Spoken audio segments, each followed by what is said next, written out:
When you think about businesses that are selling through the roof, like Skims or Allbirds, sure, you think about a great product, a cool brand, and great marketing.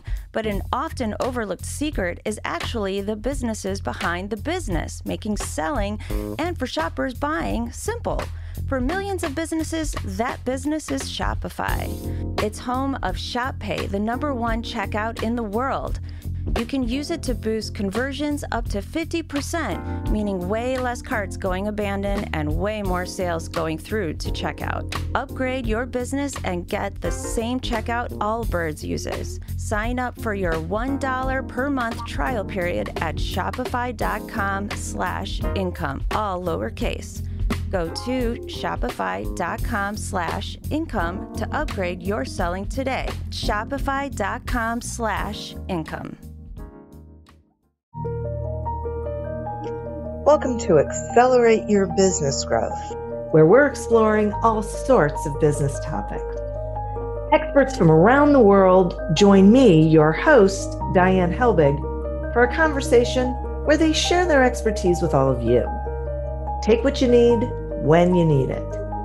Featured on Inc.com, Forbes, and MSNBC's Your Business, this podcast is recognized as one of the best podcasts for small business, sales, leadership, social media, and more. When it comes to business, Accelerate Your Business Growth has got it covered. And now on with the show. My guest today is Chrissy Myers. Chrissy is the author of Reluctantly Resilient and CEO of AUI and Clarity HR. She's a third-generation business owner, revolutionizing the complexities of benefits and HR for small to medium-sized businesses. As the chief cheerleader, she guides marketing efforts and steers both companies to disrupt established norms. Beyond profit, AUI gives back and Clarity cares, two impactful community programs that I want to talk to you about later, Chrissy, mirror Chrissy's commitment to social responsibility. Thanks so much for being here today. Oh, thank you, Diane. I am so excited to be here and share with your audience. I am thrilled to have you. You are a repeat, which I just love. You're a repeat guest. It's so wonderful. So we're just going to, jump right into this.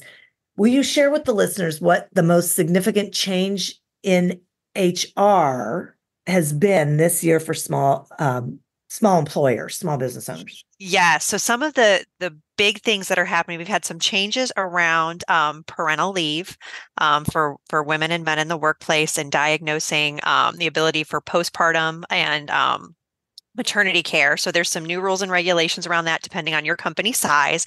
The other one that has come out is dealing with the Fair Labor Standards Act. So there's been some changes in income around what is considered salary. And I don't have those numbers in front of me right now, but that's a big one. So if you have time, Google Fair Labor Standards Act, FLSA, and think about if you are compliant with your salary versus your hourly employees, because there is a raise. The federal government just gave a raise to anyone who is considered salary. And if they are not paid that amount, they must be paid overtime if they work over 40 hours. So those are the two big ones for this year. And there could be, we don't know yet, because depending on what happens with the rules and regulations, and they may delay it, but there will be another increase for the Fair Labor Standards Act in January that will impact a lot of employers. Wow, really? Yes.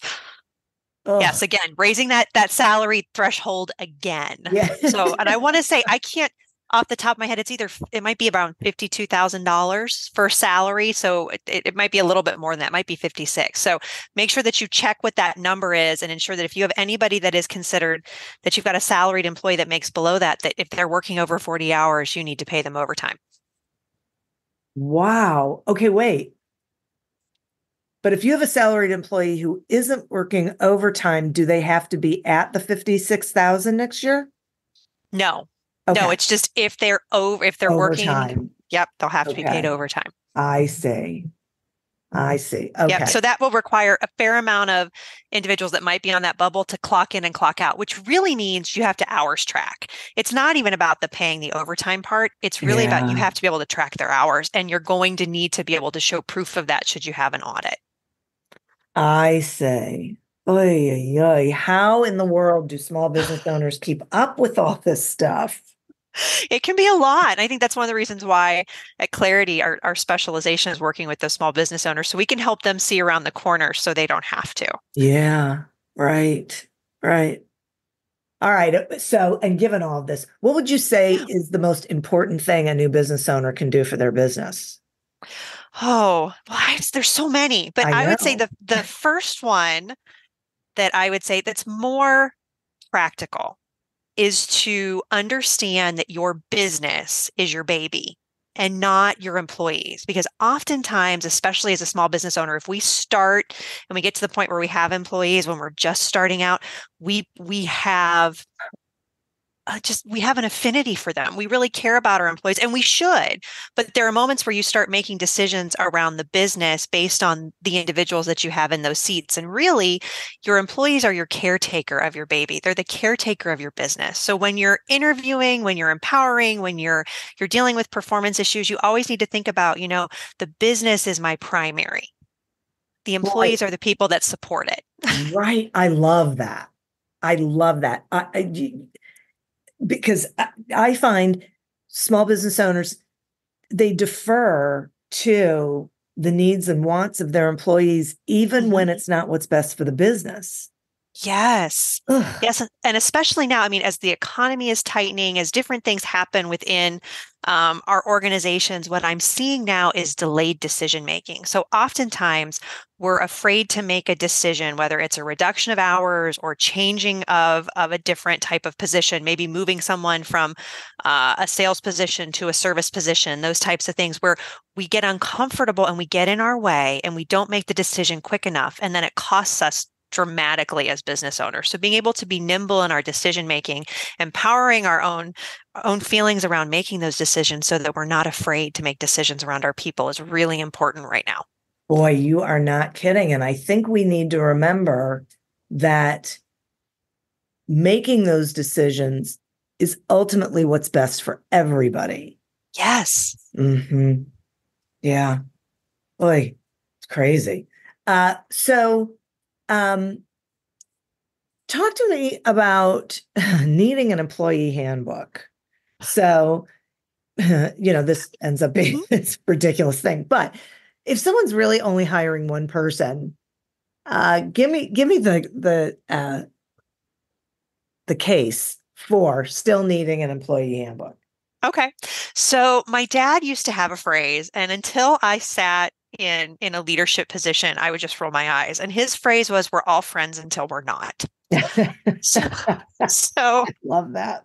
yeah. And now as I continue get older and live in my business career, I go, wow, that was a really smart phrase, Dad. So what he meant by that, I think, was always make sure you have your contracting in place. But what I see is even when you're just hiring one person, it's always good to have some type of roadmap, especially if you're going to potentially hire another one. But it's not about sometimes how well it goes or how bad it goes. It's just about knowing the rules of the road. So oftentimes for employees, a handbook is guardrails that enables them to figure out, what can and can't I do, or what are my responsibilities. So oftentimes having a handbook as business owners, like we don't want rules, we don't be governed by rules. That's one of the reasons why we're entrepreneurs. We don't like having to to be told what to do.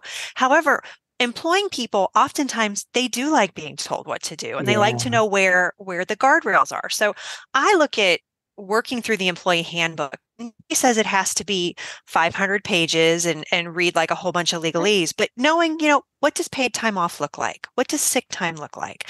If I have, what does performance improvement look like? If I want to know, how to grow in the company, what are the things that you expect of me? How do you expect me to show up to work? How do you expect me to show up potentially in the community if I'm going to a community event?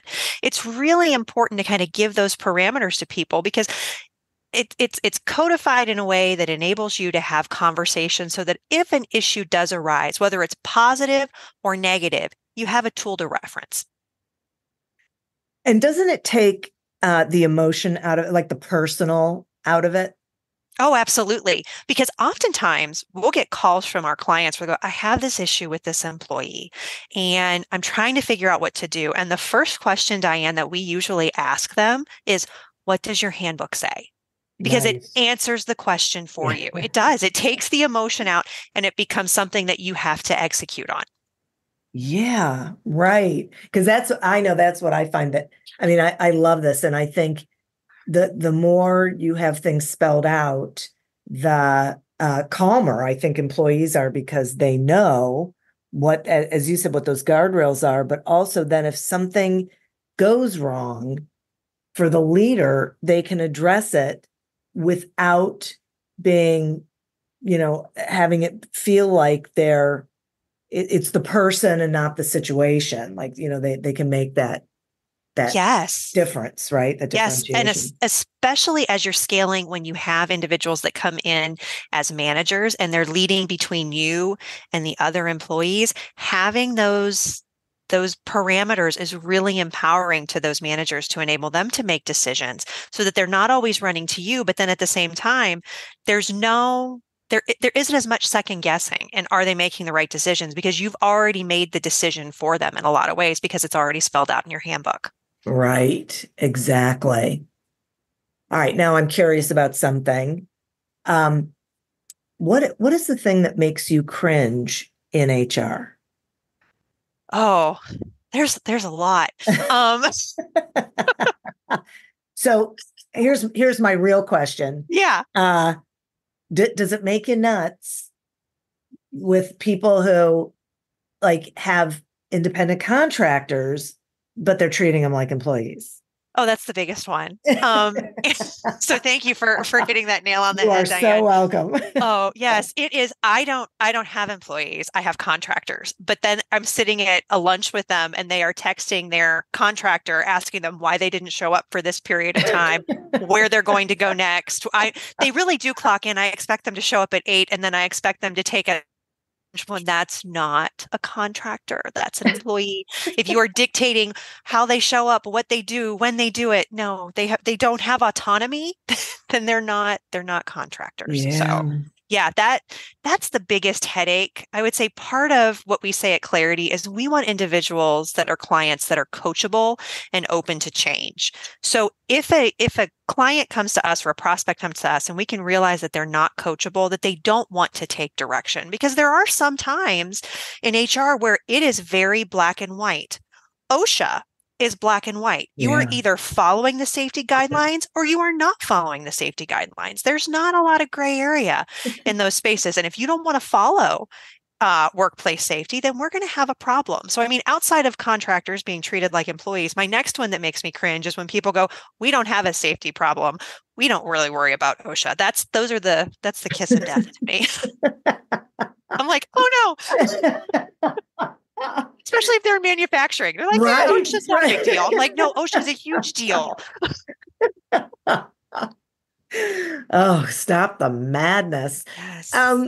Okay, but so what about like employers that have virtual and they're employees, they're not contractors. They have virtual Yeah. employees in multiple states. So, do you follow what the state laws are, employment laws Yes. are, the national, like what's the story? Yeah. So those individuals are like, well, we're a virtual company. We're based in Ohio, but all of our employees are in California. So, but we just follow all the Ohio rules. No, you do not. You have to follow the California rules. Where you have employees domiciled is the rules and regulations that you need to follow. COVID made some changes to that because we're dealing with different regulations around, how to pay with payroll taxes because they no longer work in an office. So there's all sorts of changes that came as a result of 2020. And at the same time, also making sure that your virtual employees, we used to only have employees in 1 or 2 states because we had 1 or 2 office locations, but now anybody can work from anywhere. So it's really important that you know what state is this person in, because there's a very big difference between the state of Georgia and the state of Colorado, the state of California and the state of Ohio. So it's really important that you remember where all of your employees are located, that if they move, they notify you. So that's really important. I mean, and you can't oftentimes people are like, well, I'm just not going to hire anybody that lives in New York. No, you can't do that. You can't create a posting that says, we'll allow everybody to apply for this job except New York and California. Just for the record, Diane, I mean, not a client, but know someone who did that, and they were flagged by Indeed and couldn't post jobs for a year because they were considered discriminatory. So you've got to be careful in kind of how you think about, how do I hire? And really, some of the ways to deal with that is to say, we have a hybrid position. So we're located, we expect you to be in the office in Ohio 1 day a week. I mean, now there are some people that might be willing to get on a plane from Nevada and fly over to Ohio for that 1 day, but that kind of, it limits some of the individuals and the candidates in your candidate pool. So you may not be dealing with as many of those issues. But when it comes to out-of-state employees, I hate to break it to you, you have to be governed by that state that the employee is in. And some of that can be really challenging around last date of work. Some states require that you pay someone the last day that they work on the day that they work. So it's a challenge. You have to be sure that you know all those rules. Yes. Wow. Oy, oy, oy. But you really don't have a choice these days because this is the labor pool. Exactly. I was listening to an expert a couple of weeks ago, and he said, what we need to stop saying is that it's 2024. In the labor market, it's 2030, because some of the things that have happened over the last 5 years have really accelerated people either getting into the workforce, but really also getting out. So we accelerated retirement. So when we're looking at the labor pool that we have right now, it's really more of the equivalent of the year 2030. We're 6 years ahead with where people are and applying for and staying in the workforce. Wow, that's frightening. Okay, now I have to ask you about this whole non-compete thing and the EEOC making it illegal. And I know it's in litigation, but will you talk? I'm just curious what you think is going to happen with all of this and how business owners can then protect themselves, without non-competes. Yeah. So I think the best way to kind of work around that and kind of work through it is to talk about non-disclosure and non-solicitation. So to say that you can't compete with me is the language where things are getting a little bit muddy. And I think that it's going to be in litigation for a while. I mean, I know that there's cases in Texas and a couple of other states, but Texas was, I think the ruling came out and people in Texas sued like within 90 seconds. It was done. So they had their finger on the button. They really did. I feel like they were just like, try it. We'll sue you immediately. And they did. So they're working on it. I want to say the U.S. Chamber of Commerce also has some litigation around it, but you can avoid some of this by working through and changing the parameters where it's not a non-compete. You can absolutely do exactly what you did here, and you can start a business next door to me. What you can't do is you cannot disclose the information that you learned while you were within my organization, and you cannot solicit my clients for a period of time. That will enable you to kind of, I don't want to say get around it, but that's really I think the manner in which we're going at this point in time. And there may be some additional parameters that come out, but I mean, really at the end of the day, it's about enabling people to be able to have another job and not feel penalized for leaving and going somewhere else. So if you're thinking about, what do I need to do? Similar people, here's my other thing, Diane, that I will say bravely is that a lot of times those individuals that have those, I have contract workers, not employees, are also those people that have really ugly non-competes. And neither one of them are good. So what I would say is classify your workers as W-2 if they are. And instead of creating a nasty non-compete that has a lot of things that can almost always get kicked out in court, it's difficult to have a non-compete, especially in Ohio, that can be completely defensible, but a non-solicitation, non-disclosure is almost always able to be enforceable. Yeah, I like that so much better too, because non-competes it just feels like, telling someone they can't go and they can't be in the same industry they've been in, Yes. a period of time makes no sense to me. Yes. And at the end of the day, if somebody leaves my organization and they decide they want to do the exact same thing that I'm doing, I know that where we are in the world is a large enough pool that there's no way that I can have all the clients or you can have all the clients. There's plenty of room. What I want to do is for a period of time, solicit the clients that were part of my organization or continue to be part of my organization. So I think that's where where some of this can come from. It's just, let's have a better conversation, be a little bit more welcoming of other individuals who want to be entrepreneurs and maybe do the same thing that we did. Oftentimes, they can sometimes boomerang back too, where, everybody thinks it's an easy job to be a business owner until they have to be one. So it is what it is. No kidding, right? You think this is easy because I have a Yes. smile on my face, right? Exactly. Okay. I had a question about salary transparency. I'm curious what your take is on it. What do you think is, like a best practice for employers, just really so they can know if their salaries are competitive?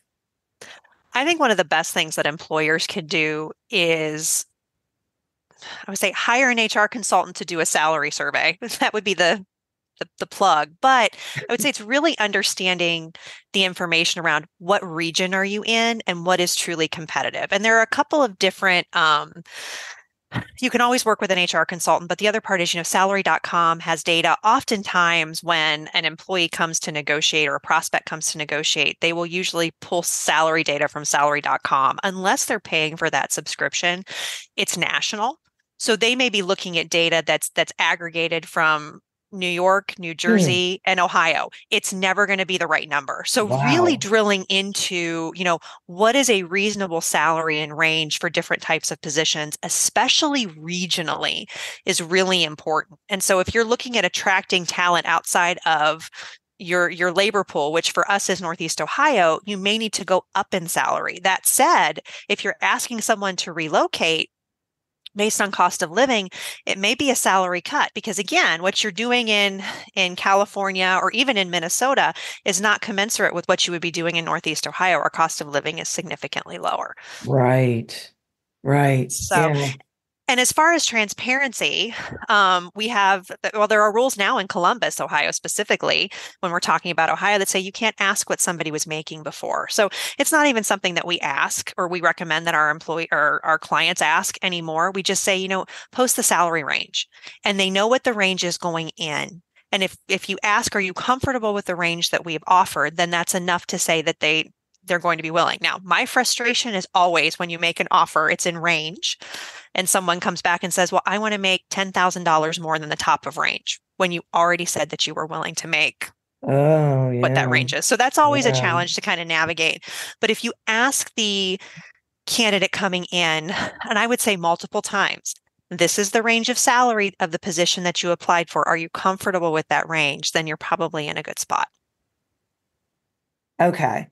And do you find that people will say will say, well, this is what I'm making, with you not even asking? Sometimes.